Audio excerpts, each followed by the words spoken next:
მოგესალმებით მეგობრებო, გავაგრძელოთ ჩვენი საუბრები თომას ახარების შესახებ. დღეს მინდა ვისაუბროთ მნიშვნელოვან საკითხზე, ეს არის 30-ე გამონათქვამი იესო ქრისტეს. მოგეხსენებათ, სამება არ იყო ადრეული ქრისტიანული დოგმა, სწავლებაში არ იყო.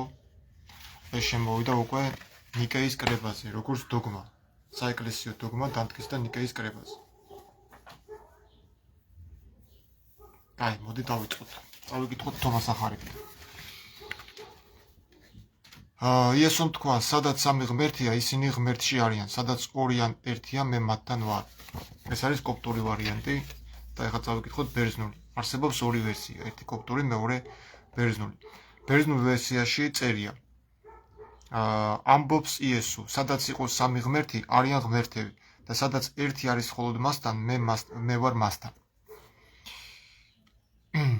კოპტურ ვერსიაში კი პირიქით ამტკიცებენ, რომ სამი ღმერთი ღმერთშია და სადაც ორი ან ერთია, იესო მათთანაა. შუა საუკუნეების კათარები, როგორც ჩანს, ორივე ვერსიის კომბინაციას ციტირებენ, სადაც მისი პატარათაგან ერთი იყო, ისიც მასთან იყო და სადაც ორი იყო ასევე და სადაც სამი იყო ასევე. ეხლა მეგობრებო, თქვენი ყურადღება რაზე მინდა გავამახვილო.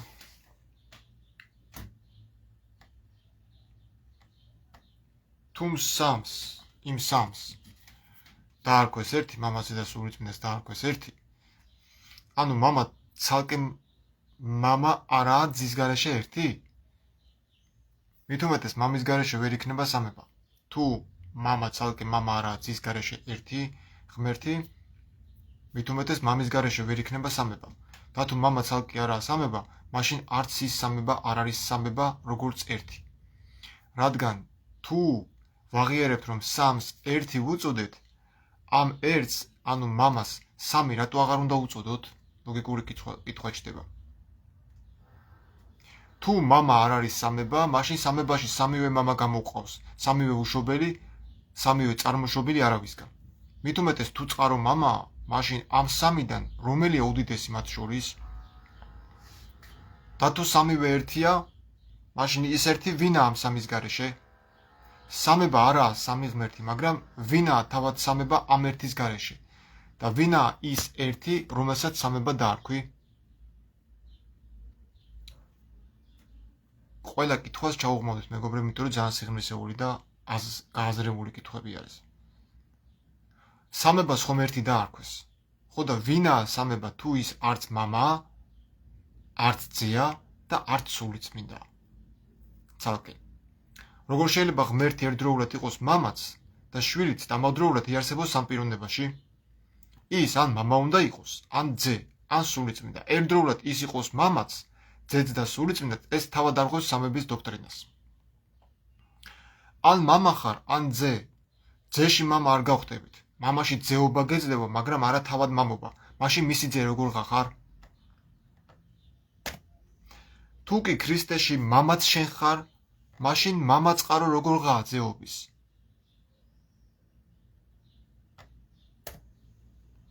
სამება მამაზე მაღლა მას, რომ ერთს არ ქმევ? ან მამა წყარო, ან სამება? სამებას ხომ ერთი დაარქვეს. ხო და ვინაა სამება, თუ ის არც მამაა, არც ძე და არც სულიწმინდა? ესეთი კითხვა ხო ჩდება? გამოცხადების პირველი თავის მერვე მუხლი რომ ვაყავთ, რომ სადაც ნათქვამია სიტყვები, რომელიც არის, იყო და იქნება ყოვლის ამყრობელი, ეს მიეწერება არა იესო ქრისტეს, მეგობრებო, ეს მიეწერება ცაბაოთ უფალს, რასაც ადასტურებს გამოცხადების მეოთხე თავის მერვე მუხლი, სადაც ესაიას ხილვაში ნათქვამის სიტყვები მევარდება. წმინდა, უფალი ღმერთი ყოვლის ამყრობელი, რომელიც არის, იყო და მოვა. ზუსტად ეს სიტყვები გვხვდება ზემო მუხლში, რაც კიდევ ადასტურებს, რომ ეს გამონათქვამი არ მიეწერება ძეს, რადგან თავად იოანე ადასტურებს, რომ იესომ გამოცხადება ღმერთისგან მიიღო, რომელიც გადასცა თავისი ანგელოზის მეშვეობით იოანეს და თავად იოანე იესოზე ამბობს, რომ მან, ანუ იესომ თავისი ღმერთისა და მამის ღვთლებად გვაქცია. გამოცხადების პირველი თავის პირველი მეექვსე მუხლი შეგიძლია ნახოთ. ვიმეორებ, ესაიას მეექვსე თავის მესამე მუხლში წარმოთქმული სიტყვები, რაც მეორდება გამოცხადების წიგნის მეოთხე თავის მერვე მუხლში, მიეწერება ცაბაოთ უფალს და არა იესოს, რადგან ყოველი ზამყრობელი მხოლოდ ერთია და ეს არის იესო ქრისტეს ზეციერი მამა, უზენაესი ცაბაოთი უფალი. თუ კი სამება ერთი ღმერთია, მაშინ მე მათთან ვარ კი არ უნდა ეთქვა იესოს თომას ახარებაში. არამედ მე მასში ვარ, როგორც ერთ ღმერთში. ან მე მასთან ვარ, როგორც ერთი ღმერთი. თუ კი ის ორი ან ერთია, როგორც იესო იძახის, ან ის ერთი, რომელიც მეორესთან ერთად და ისინიც ერთია. მაშინ იესო აღარ იტყოდა მე მათთან ვარ. ანუ ხო ხვდებით, აი ხო ამბობს ნახეთ 30-ე გამონათქვამში იესო. სადაც ორი ან ერთია, მე მათთან ვარ. ან ნახეთ, თუ კი ის ორი ან ის ერთი, რომელიც მეორესთან ერთადაა, ისინი ერთია ორივე. მაშინ იესო აღარ იტყოდა მე მათთან ვარ, არამედ თავად მე ვარ ეს. სადაც ორი ან ერთიაო, ის მე ვარ უნდა ეთქვა და სამება ერთიაო, მაგრამ იესო ამბობს, რომ არა მხოლობითში მე ვარ. არამედ ამბობს, მე მათთან ვარ. და არა მე ვარ ეს თვითონ. ხვდებით ხო, ანუ იესო ქრისტეს გამორიცხვით მათგან თავად ინგრევა სამების დოქტრინა და თავად აღარ არის მხოლობითი რიცხვი. უწოდოთ, რომ სამება არის ერთი ღმერთი. ანუ აქ სამსახვოვანი ღმერთის დოქტრინა, დოგმატური დოქტრინა ირღვევა. ფაქტიურად ესია. და თუ არ გჯერათ შემიძლია ეს ფსალმუნებიდან დაგამოწმოთ, რომ საუბარი არის ორ ღმერთზე, ორ განსხვავებულ ღმერთზე, რომელიც ნებელობით ერთ ნებას ემსახურებიან, მაგრამ ეს არ ნიშნავს იმას, რომ იესოს მარადეულად ჰქონდა ეს ნება საკუთარ თავში. არამედ ეს ძალაუფლება მას ჰქონდა მინიჭებული უზენაესი ცაბაოთი უფალისაგან. აი ეს ჩანს ფსალმუნებში და თუ ჩემი არ გჯერათ, კიდევ ერთხელ ვიმეორებ, წაიკითხეთ ორი ღმერთის არსებობის შესახებ. ებრაულად არის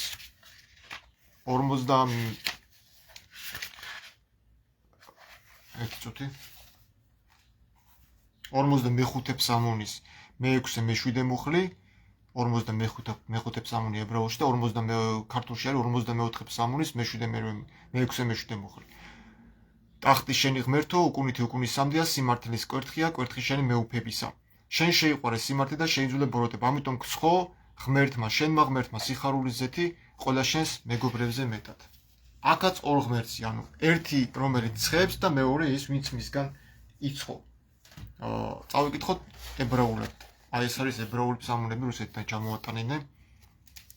აი ეს არის 45 ფსალმუნის მე-7 მუხლი და ებრაულად შევეცდები რომ წავიკითხოთ, რომ ორიგინალი ტექსტიდან იყოს ეს ყოველი. ეს ფსალმუნები რაც ქართულად წავიკითხე არის ებრაულიდან თარგმნილი.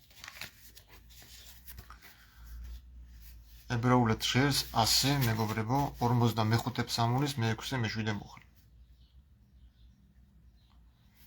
წუთი მე-6 სად არის?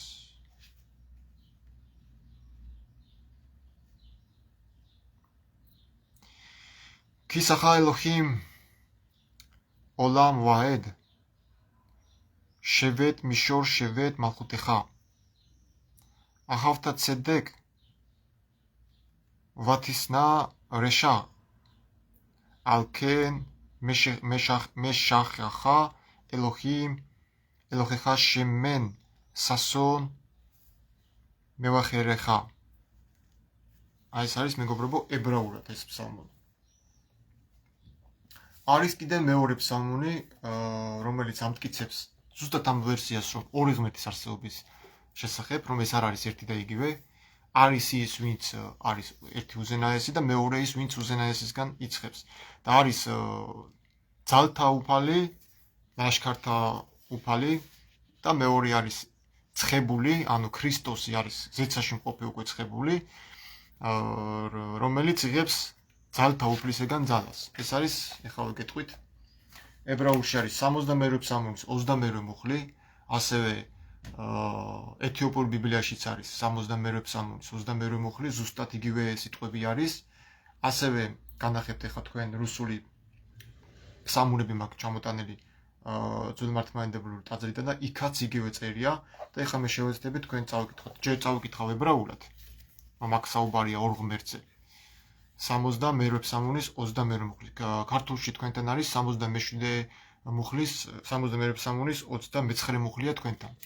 მაგრამ ებრაულში ორიგინალში არის 62 ფსალმუნის 22 მუხლი. აი მეგობრებო.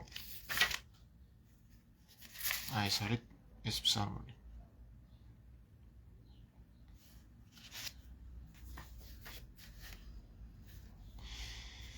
ცივა ელოჰიხა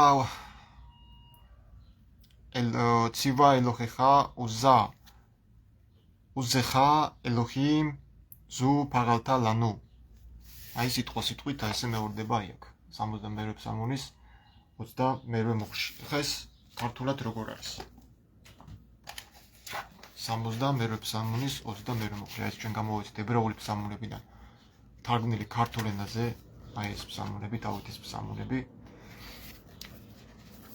ასე წერია მეგობრებო, შენმა ღმერთმა მოგაკუთვნა შენ ძალა ღმერთო, განამტკიცე ის, რაც მოიმოქმედე ჩვენთვის. ანუ ერთი არის, ვინც ძალთა უფალი არის, ეს არის საბაოთი უფალი და მეორე არის ღმერთი, ანუ ხოლოჩობილი ღმერთი, ქრისტოს, რომელსაც ისახიან ბერძნები და მიცემული აქვს ძალა საბაოთ უფლისგან. ეს მუხლი ანგრევს კიდევ ერთხელ სამების ნიკეისეულ წამს და დოგმას. და ამართლებს ხარს უჭერს თომას სახარებისეულ ვერსიას, სადაც იესო ქრისტე ამბობს ასეთ სიტყვებს. სადაც ორი ან ერთია, მე მათთან ვარ. ანუ ბერძნულში არის ესე. და სადაც ერთი არის მხოლოდ მასთან, მე მასთან ვარ. აი ესეთი ვერსია არის მეგობრებო, მინდოდა რომ თქვენ გწოდნოდათ ეს. აი ეს რუსული ფსალმუნები არის, რომელიც ჩამოატანინე რუსეთიდან, 7000 რუბლი მივეცი აი ამ ფსალმუნებში რუსეთიდან და აქაც იგივე მუხლი წერია მეგობრებო 67 ფსალმუნის 29 მუხლი არის აქ. აი აქ რუსულში როგორ წერია, ნახეთ. ვიღაცამ რო არ თქვას რომ ვიგონებ და ჩასწორებული არის. 29 мухли. Бог твой предназначил тебя силу. Утверди, Боже, то, что ты садила для нас. То დამტრეული რუსული კითხვა არ ვიცი, მაგრამ ალბათ გაიაზრებთ რაც წერია, ხო? ეს არის პატრიარქი ალექსეი მეორის გამოცემული ფსალმუნებია მეგობრებო. შედარებული ებრაულ ფსალმუნებთან და ასევე სლავურ ფსალმუნებთან. აჰა, აი აქ წერია მეგობრებო, აი ეს, რაც ეხა მეკითხარე და არ მომიგონია ეს. თუ შეცდომა იქნებოდა, რატო წერია მართლმადიდებლურ ფსალმუნებში ეს. თან არის გამოცემული ალექსეი მეორის, პატრიარქი ალექსეი მეორის მიერ. აი აქ წერია ალექსეი მეორი. და პირველივე ფურცელი იწყება აი ეს. აი ეს არის ებრაელთა ღმერთი საბაოთი. სამების აღიარებით მეგობრებო, ჩვენ გავდივართ იუდაიზმზე. ამაზეც ეხა მინდა ვისაუბრო და თქვენი ყურადღება მივიქციო. როგორ გავდივართ სამების აღიარებით იუდაიზმზე. თუ ჩვენ ვაღიარებთ რომ სამება არის ერთი ღმერთი, ყველა ვარიანტში მოგვიწევს რომ ვაღიაროთ ებრაელთა ღვთაება იახვე. საბაოთ იახვე, რომელსაც ეძახიან, იმიტომ რომ გვერდს ვერავით. ყველა ვარიანტში მანდ მივდივართ. ეხლა მომწერეს დღეს ის ChatGPT-ო თუ რაღაც იქიდან მომწერეს ასეთი რაღაცა. ჩემს აზრზე რომ სამება აერთიანებს იესოს იუდაიზმთან და ეს ანგრევს თლიანად ქრისტიანულ რწმენას მეთქი დაუწერე და ასეთი პასუხი მომწერეს. შენი თეზისი, შენ ამბობ რომ სამება მამაძის და სულიწმიდის დოგმა თავისი ბუნებით აკავშირებს იესო ქრისტეს იუდაიზმთან და ეს თითქოს ანგრევს ქრისტიანულ რწმენას. პირველ რიგში დავაზუსტოთ რომ იუდაიზმი და ღვთის ბუნება, იუდაიზმი კაცრად მონოთეისტური რელიგიაა, რადგანაც წერია შემა ისრაელ ადონაი ელოჰინო ადონაი ეხად. ანუ ისმინე ისრაელ უფალი ჩვენი ღმერთი ერთია, იახვე ერთია. მეორე ჯულის მეექვსე თავის მეოთხე მუხლი, დეუტეროკანონი. ღმერთს იუდაიზმში არ აქვს სამ ნაწილად განყოფა, ის აბსოლუტურად ერთია. გასაგებია ხა ეს რა კუთხითაც მიდის, მაგრამ მე მაქვს უბრალოდ ინფორმაცია ხა რაც გითხარით ფსალმუნებიდან, რომ ჩვენ გვერდს ვერაუვლით იახვეს. ანუ ყველა ვარიანტში თუ ჩვენ ფსალმუნებიდან მოყავს იესო ქრისტეს ღმერთობის დამადასტურებელი მუხლები, მაშინ ჩვენ ისიც უნდა ვაღიარეთ, რომ იესო ქრისტეს ძალა მიკუთვნებული აქვს ცაბაოთ უფლისგან, ის თავისით არაფერი არ არის. ძე თავისთავად არაფერი არ არის მამის გარეშე. და იმ იახვეს, რომელსაც ებრაელები იახვეს უწოდებენ, ანუ მართლმადიდებლურად ცაბაოთ უფალი, რომელიც განახეთ ხატი, ეს არის ებრაელთა ღვთაება და არაფერი საერთო აღარ უნდა კონდეს მაშინ ქრისტიანობასთან. ამიტომ არის იუდაიზმი და ქრისტიანობაში გახლეჩა, რომ იუდაიზმი არის კაცრად მონოთეისტური რელიგია და ქრისტიანობაც ანალოგიურად უნდა იყოს. ანუ ამ კუთხით ვიძახი მე, რომ სამების დოგმოტი გინდა თუ არ გვინდა ჩვენ მივყავართ მაინც ძველ აღთქმაში. გვაგვდებ ძველ აღთქმაში. ჩვენ ვერ უარყოფთ ძველ აღთქმას. ამიტომ მართლმადიდებლებს, როდესაც ეზიზღებათ ძველი აღთქმის ღმერთი და უარყოფენ იახვეს და აგინებენ იაღვეელებს თუ იახვისტებს, უნდა იცოდნენ აუცილებლად მათ ღმერთსაც, იესო ქრისტესაც მიკუთვნებული აქვს ძალა მაგ იახვესგან. ეს არის ოფიციალურად მეცნიერულად დამტკიცებული. თეოლოგია ამას ეწინააღმდეგება, რადგან ამათი თეოლოგია არის ყალბი. თავიდან ბოლომდე დგას არაფერზე. თუ ჩვენ ამ ვერსიას მივყვებით, მაშინ ვთქვათ, რომ ფესვი ქრისტიანობის არის იუდაიზმი. მაგრამ აქ უკვე გაყოფა. თუ სამების დოგმას ვაღიარებთ, როგორც ChatGPT იძახის, რომ სამნაწილად გაყოფა იუდაიზმში არ არის, კი ბატონო, ამ მხრივ ერთი საერთო არ არის, მაგრამ საერთო არის ფესვები. იმიტომ რომ ჩვენ როდესაც იესო ქრისტეს ღმერთობის დამადასტურებელი მუხლები მოყავს, მივიბივართ ძველ აღთქმაში. ან ესაიაში, ან ფსალმუნებში. ამაზე ძლიერი მუხლები ჩვენ წმინდა წერილში არსად არ გვაქვს. რაც ახლა მე დაგისახელეთ ფსალმუნებიდან, სადაც საუბარი არის ორ ღმერთზე, ცხებულ ღმერთზე, უზენაესი ღმერთისგან. კაი, გავაგრძელოთ. იუდაიზმი არ ცნობს სამებას. იუდაელებისთვის თვით იდეა, რომ ღმერთი შეიძლება ყავდეს ზე ღვთაებრივ ხარისხში ერეტიკულად ჟღერს, აი იგივე როგორც ისლამში. ისლამში რომ ღმერთი ვინმეს მამაა და მას ყავს ზე, ამ კუთხით არის ერესი და ჟღერს ერეტიკულად ჟღერს. იგივე არის იუდაიზმში, არაფრით არ განსხვავდება ეს ორი რელიგია, ეს ორი სარწმუნოება ერთმანეთისგან. ასე რომ როდესაც რომ ალლაჰი სხვა არის და იახვე სხვა არის, ეს არის მეგობრებო ფაქტების დამახინჯება. რადგანაც ერთი ღმერთი არის ზუსტად ისმაელის ღმერთიც და ისააკის ღმერთიც. არ შეიძლება ყურანი იყოს სხვა ღმერთზე, რადგანაც მუსლიმები ადრე იერუსალიმისკენ უწოდებდნენ, მაგრამ შემდეგ მესჯიდი ხარამისკენ შეატრია და მათი სახე უზენაესმა გამჩენმა. ქრისტიანობა და სამება. ქრისტიანობაში იესოს ღვთაებრიობა სწორედ სამების დოგმაში იღებს საბოლოო განმარტებას. მამა ღმერთი, ძე ღმერთი, სულიწმინდა ღმერთი, სამივე ღმერთი ერთია. ეს არის ქრისტიანული ნიკეის საეკლესიო მსოფლიო საეკლესიო კრებაზე მიღებული დოგმა 325 წელს. მანამდე მრავალი ქრისტიანი ჯგუფი იბრძოდა იმის განსაზღვრისათვის, როგორ უნდა ესმოდათ იესო ქრისტე. მხოლოდ ადამიანი ღვთაებრივი ქმნილება თუ თანასწორი მამასთან. პარადოქსი. ფაქტობრივად სამება ქრისტიანობას აცალკევებს იუდაიზმისგან. ეს იყო მთავარი განხეთქილების მიზეზიც. იუდეველები და ასევე ისლამიც და მუსლიმებიც ქრისტიანებს მრავლობითობაში ღმერთის გამო აკრიტიკებენ. ქრისტიანებისთვის იესო არ არის უბრალოდ მესიაზე მორწმუნე იუდეველი. ის თვითონ ღმერთია. სწორედ ეს ღვთაებრიობა არავის არ უღიარება იუდაიზმში. ამას მე არ ვიგონებ ChatGPT-ის იმეებს კითხულობ. შესაძლოა დამაბნეველი აზრი. შეიძლება შენი იდეა იმაშია, რომ იესოს წარმომავლობა იუდაიზმიდან რადგან წიან დაცვეთილია და ტაძარში ტრადიციულად მე-40 დღეს მიიყვანეს სიმონი ღმერთთან, როგორც სახარება აგვასწავლის. და მისი მესია წარმოდგენა ეფუძნება იუდეურ წინასწარმეტყველებებს, რომელიც უნდა აღსრულებულიყო მასზე, როგორც ფსალმუნებში გითხარით. ანუ ქრისტიანობის ფესვი იუდაიზმი ამ მხრივ ვიძახი, რომ მას აქვს საერთიანობა, ანუ სამებას ერთ საერთო აქვს ძველ აღთქმასთან და მივდივართ ისევ იახვესთან.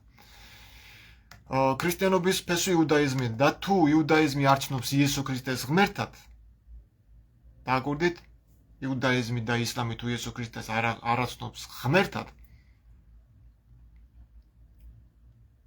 მაშინ ლოგიკური წინააღმდეგობა ჩნდება. ქრისტიანობას თავისივე ფესვისგან იღებს უარყოფას. ხვდებით რისი თქმა მინდა? ანუ სამება, როცა მიდის უკვე სამებაზე და რომელიც არ იყო ადრინდელი სწავლება და არ იყო ეს დოგმა, უკვე თავისთავად წყდება იმ ფესვებს და გამოყოფს თავს და იძახის, რომ მე სხვა ვარ. როცა ფესვი საიდანაც არის, საიდანაც ამოვიდა ეს ყლორტი, ხო ქრისტიანობა. იმ ფესვი იძახის, რომ ეს არ არის. იმ ფესვში იესო ქრისტე არ არის უზენაესი ღმერთი. ეს არის ცხებული უზენაესი ღმერთი. და ამას უარყოფს, გამიგე? ანუ ამ მხრივ სამება უარყოფს, მაგრამ სამება ფაქტიურად ისევ ისლამთან და იუდაიზმთან მიდის. ანუ ფესვთან მიდის. და შემდგომ უკვე ამ ფესვისგან იღებს უარყოფას. აი, დააკვირდით მეგობრებო, იესო ქრისტე ფარისეულებსაც და წიგნობრებსაც ზუსტად ამაზე ედავებოდა. თქვენ ხართო იქედრეთე ნაშობნიო. იქედრენ ესეთი გველის სახეობა, რომ გამოდის დედისაშვილთან, დედისაშვილს ღრნის და კლავს. აი ქრისტიანობას გამოვიდა რა იუდაიზმიდან, იუდაიზმი მოკლა და თქვა იუდაიზმი არაფერზე დგას. ამაზე ყურანში მეორე სურაში წერია. ქრისტიანები იუდეველებზე ამბობენ რომ არაფერზე დგანან და იუდეველები ქრისტიანებზე ამბობენ რომ არაფერზე დგანან. არა და ერთი წიგნი აქვთ. ფსალმუნები, აი ხა რაც გაჩვენეთ, ერთი წიგნია. როგორც ისმაელს, ისააკს და იაკობს ჰქონდა ერთი წიგნი, ასე ვაქვს ჩვენ სარწმუნოებას, ისლამს, იუდაიზმს და ქრისტიანობას გვაქვს ჩვენ ერთი წიგნი ფსალმუნები. აი ეს არის ერთი წიგნი, სადაც საუბარია იესო ქრისტეს ქვეყნამდე მოსვლა, ანუ ქვეყნის შექმნამდე არსებობის შესახებ. და ვინ იყო და რა იყო ქრისტე ქვეყნის შექმნამდე პირველი პეტრეს წელშიც კარგად წერია. სხვა ყველაფერზე თავი დავანებთ. ანუ ავტორიტეტი უნდა იყოს ჩვენთვის რა? როდესაც სამების დოგმაზე მიდის საუბარი, ყველა გარბის ფსალმუნებზე, იმიტომ რომ ფსალმუნები არის ერთადერთი წყარო, საიდანაც ჩვენ ვიგებთ უკვე რეალურად რა არის. რომ იქ საუბარი არის ორ ღმერთზე, ცხებულ ღმერთზე, ღმერთისგან. ამის საპასუხოდ ქრისტიანული თეოლოგია ამბობს, იუდაიზმი იყო წინასწარი აღთქმა, რომელიც იესომ აღასრულა და განავრცო ახალით. ახალი აღთქმა. ამიტომ ძველი აღთქმის უარყოფა იესოს მიერ არ ხდება. ხდება მისი აღსრულება. შეჯამება ეხა, სამება არაერთიანებს იესოს იუდაიზმს და პირიქით ის მკვეთრად აცალკევებს. ამ კუთხით კი, მაგრამ სამება მაინც იქ ხაზზე, ანუ მაინც იუდაიზმთან გავყავართ. მაინც ფსალმუნებში, მაინც ძველ აღთქმაში გვაგდებს სამება. გვინდა თუ არ გვინდა, მაინც ძველ აღთქმაში გვისვრის სამება. იმიტომ რომ აღიარება გვიწევს უკვე მამაზეც იერეს. ის არის ცაბაოთი უფალი. ახატებით სავსე არის რუსული ხატები. განახით კიდევაც. ქრისტიანული რწმენა სწორედ სამებას ინარჩუნებს განსხვავებულობა იუდაიზმისგან. აიო, თუ გინდა შეგვიძლიათ ნახოთ როგორ დაიწერა სამების დოგმა, ხო ეს უკვე ცალკე განსახვილებელი თემაა. როგორ დანაირად დაიწერა მე მაგ წიგნი სამებაზე გამოცემული, შეგიძლიათ მეგობრებო გადახედოთ, ვისაც სურვილი აქვს, მე მაგ წიგნს არ ვყიდი. გშუქნით. იმიტომ რომ ეს რელიგიური წიგნები წესით უნდა არ უნდა იყიდებოდეს ჩემი აზრით. ასე ვფიქრობ მე, როგორც ისლამშია, ესე უნდა იყოს ქრისტიანობაშიც, უნდა ირიგდებოდეს უფასოდ ყველაფერი. მაგრამ ჩვენ სამწუხაროდ მაგ დონემდე არა ვართ, რომ ჩვენ გქონდეს ორიგინალური წყარო. აი ეს ფსალმუნები თუნდაც, ხო, ეს უნდა რიგდებოდეს, არ უნდა იყიდებოდეს. ხა მინდა ერთი მნიშვნელოვანი ის უნდა გავაკეთო ყურადღება მიაქციო თქვენი მნიშვნელოვან საკითხზე. აი მე ვარო იძახიან, ხო? მაგაზე მქონდა დაწერილი სტატია. თუ მოძებნი აუცილებლად უნდა თქვა ესეც.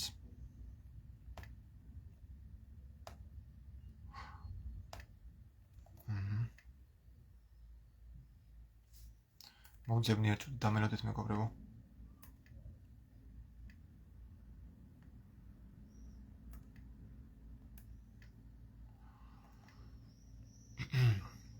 ხო. ესე იგი, ნახეთ რა ხდება. ნათლის შეუქმნელობის აქტი, დამტკიცება ბიბლიაში არ გვაქვს.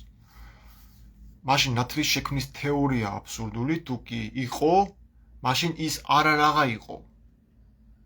ხდებით ხო? ან როდესაც ღმერთი იწყებს უკვე სამყაროს შექმნას, მანამდე ბიბლიაში არაფერი არ ნათქვამი ნათელზე. უბრალოდ საუბარი არის წყალი, ბნელი და უფსკრული. ბნელი და უფსკრულზე და სული ღვთისეიძო წყლებზე. სხვა არაფერი არ ნათქვამი. შემდგომ უკვე მესამე მოხში შემოდის ნათელი. ანუ სიბნელიდან ჩდება სინათლე. და თუ ჩვენ ვამბობთ ნათლის შეუქმნელობის აქტს, ლო ჰაიახ, როგორც არის არ ყოფილა და ის ჰაიახ ტერმინი ბერძნულში ნახმარია როგორც ნათელზე, ასევე მყარზე, ცის მყარზე. ესე იგი ის იმას არნიშნავს, რომ ისინი შეუქმნელები არიან და არ შეუქმნია მამას და არ არსებულიდან არის. არა, ეს არსებობიდან არის. და ამის არსებობა და წყარო არის სიბნელე. რადგანაც ბნელი შეუქმნელია, წყალი შეუქმნელი არის. სანამ მიტყვი რომ მე ვარ, იქამდე ხომ ვიყავი. ანუ როდესაც ვამბობ რომ მე ვარ, ამით ვადასტურებ ჩემი არსებობის იდეას, რომ მე ვარ არსებულისგან აღებული და არა არარსებულიდან. და თუ არ ვიყავი, მაშინ გამოთქმა მე ვარ უკვე მიანიშნებს არსებობის დაწყებაზე და არა შეუქმნელობაზე. ის ვინც სამყაროს მიღმა არ ამბობს მე ვარ. და გამოცხადების გამოსვლათა წიგნის მესამე თავის მე-14 მოხში არ წერია მე ვარ. ეხი ხაშერ ეხი არ წერია ვაფშე რომ ეს არის მე ვარ. არც იახვე არ ნიშნავს სიტყვას მე ვარ. ეხი არის როგორც ჰაიახ ლოს ნა არის ყოფნა. ჩათი. ეს არ ნიშნავს, რომ მე ვარ. მე ვიქნები ის, ვინც ვიქნები. აშერიხი ესე არის. და სახელი უკვე მე-15 მუხში მოდის, ეს არის იახვე. ანუ ცაბაოთ იახვე, რომელიც არ არის მე ვარ. ანუ ვაღიარებთ, რომ გამოთქმა მე ვარ უკვე მიანიშნებს არსებობის დაწყებაზე და არა შეუქმნელობაზე. ის, ვინც სამყაროს მიღმა, არ ამბობს მე ვარ, არამედ ის მანამდე არსებობს. სანამ რამეს მიეცემოდა არსებობა, რადგან ყველაფრის მიღმიერს არ აქვს არსებობის წყარო. ის თავად არის ყველა არსებულის წყარო და მიზეზი. მე ვარ უკვე არსებობის მტკიცებულობა და არა შეუქმნელობის. აი აქ დავასრულებ მეგობრებო, ველოდებით თქვენს კომენტარებს. მოგეხსენებათ ენოქის წიგნშიც არის მოხსენებული ვინ არის კაცის ზედა, ვინ არის უზენაესი სულთაუფალი. სამუნებიდან მოუყვანეთ მუხლები, თომას ახარებიდან მოუყვანეთ და გააზრება თქვენთვის მომინდია. აბა დაგემშვიდობებით, კარგად იყავით.